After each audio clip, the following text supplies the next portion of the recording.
Hello, dear audience or listeners. Today I am reading second time book Beehive, class ninth, chapter 2, The Adventures of Toto by Ruskin Bond. Have you ever had a baby monkey as a pet? Toto is baby monkey. Let us find out whether he is mischievous or docile. Lesson. Grandfather bought Toto from a Tonga driver for the sum of 5 rupees. The Tonga driver used to keep the little red monkey tied to a feeding trough, and the monkey looked so out of place there that grandfather decided he would add the little fellow to his private zoo. Toto was a pretty monkey. His bright eyes sparkled with mischief beneath deep-set eyebrows, and his teeth, which were purely white, were very often displayed in a smile that frightened the life out of elderly Anglo-Indian ladies. But his hands looked dried up as though they had been pickled in the sum of many years. Yet his fingers were quick and waked, and his tail white, adding to his good looks. Grandfather believed a tail would add to anyone's good looks. Also served as a third hand. He could use it to hang from a branch, and it was capable of scooping up any delicacy that might be out of reach of his hands. Grandfather always fussed when grandmother brought home some new birds or animal, so it was decided that Toto's presence should be kept a secret from her until she was in a particularly good mood. Grandfather and I put him away in a little closet opening into my bedroom wall, where he was tied securely, or so we thought, to a peg fastened into the wall. A few hours later, when grandfather and I came back to release Toto, we found that the walls, which had been covered with some ornamental paper chosen by grandfather, now stood out as naked brick and plaster. The peg in the wall had been wrenched from its socket, and my school blazer, which had been hanging there, was in shreds. I wondered what grandmother would say, but grandfather didn't worry. He seemed pleased with Toto's performance. "He is clever," said grandfather. "Give time. I am sure he could have tied the torn pieces of your blazer into rope and made his escape from the window. His presence in the house is still a secret." Toto was now transferred to a big cage in the servants' quarters, where a number of grandfather's pets lived very sociably together. A tortoise, a pair of rabbits, a tame squirrel, and, for a while, my pet goat. But the monkey would not allow any of his companions to sleep at night, so grandfather, who had to leave Dehradun next day to collect his pension in Saharanpur, decided to take him along. Unfortunately, I could not accompany grandfather on that trip, but he told me about it afterwards. A big black canvas kit bag was provided for Toto. This, with some straw at the bottom, became his new abode. When the bag was closed, there was no escape. Toto could not get his hands through the opening, and the canvas was too strong for him to bite his way through.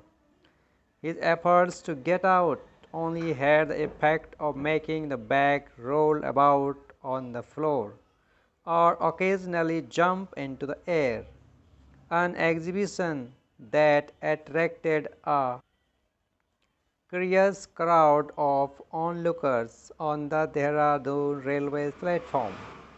Toto remained in the bag as far as Saharanpur, but while grandfather was producing his ticket at the railway turnstile, Toto suddenly poked up his head out of the bag and gave the ticket collector a wide grin. The poor man was taken aback, but with great presence of mind and much of grandfather's annoyance, he said, "Sir, you are having a dog with you? You'll have to pay for it accordingly." In vain did grandfather take Toto out of the bag. In vain did he try to prove that a monkey didn't qualify as a dog or even as a quadruped. Toto was classified a dog by the ticket collector, and 3 rupees was the sum handed over as his fare. Then grandfather, just to get his own back, took from his pocket out pet tortoise and said, "What must I pay for this, since you charge for all animals?" The ticket collector looked closely at the tortoise, prodded it with his forefinger, gave grandfather a pleased and triumphant look, and said, "No charge, it's not a dog." When Toto was finally accepted by grandmother, he was given a comfortable home in the stable, where he had for a companion the family donkey, Nana.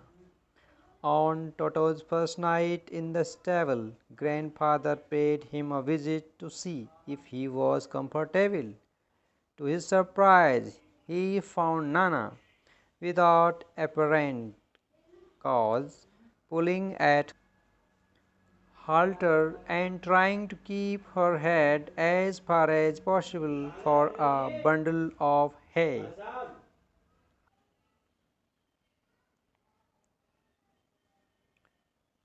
Surprised, he found Nana, without apparent cause, pulling at her halter and trying to keep her head as far as possible for a bundle of hay. Grandfather gave Nana a slap across her haunches, and she jerked back, dragging Toto with her. He had fastened on to her long ears with his sharp little teeth. Toto and Nana never became friends. A great treat for Toto during cold winter evening was the large bowl of warm water given him by grandmother for his bath. He would cunningly test the temperature with his hand, then gradually step into the bath, first one foot, then other, as he had seen me doing, until he was into the water up to his neck. Once comfortable, he would take the soap in his hands or feet and rub himself over.